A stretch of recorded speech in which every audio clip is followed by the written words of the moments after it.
దేవుని యొక్క ఆశీర్వాదాలు చాలా గొప్ప. సేవకుని నోట నుండి పలికే ప్రతి మాట విశ్వాసుల జీవితాలలో జరుగుతాయి. ఎప్పుడో తెలుసా?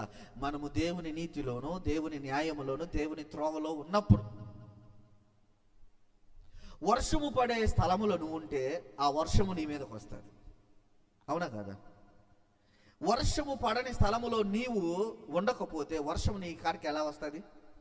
రాదు కదా.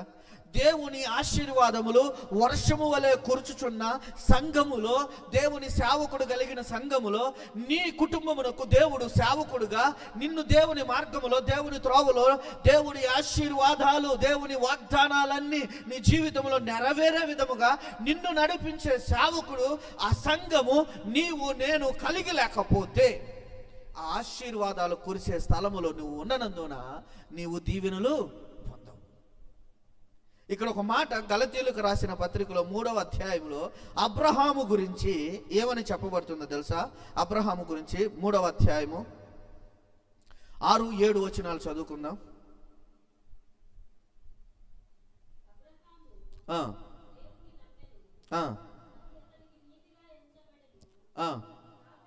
కాబట్టి విశ్వాస సంబంధులే అబ్రహాము కుమారులని మీరు తెలుసుకొనిడి.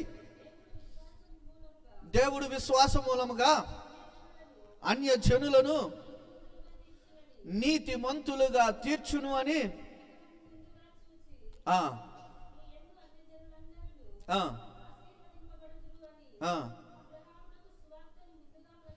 అబ్రహామునకు సువార్త దేవుడు ప్రకటించాడండి. అబ్రహామునకు దేవుడు సువార్తను ప్రకటించాడు. ఏమని ప్రకటించాడు తెలుసా? అబ్రహామా, నీ జనాంగమును విడిచిపెట్టు, నీ విగ్రహారాధనను విడిచిపెట్టు, నీ స్వజనులను విడిచిపెట్టు, ఇదిగో నేను చూపించే ఆ దేశమునకు నీవు వెళ్ళు అని దేవుడు చెప్తే 12వ అధ్యాయంలో ఆదికాండములో అబ్రహాము దేవునిని నమ్మి అబ్రహాము దేవుడు నడిపించుచున్న మార్గములో నడిచాడు, కానాను దేశమునకు నడిచాడు.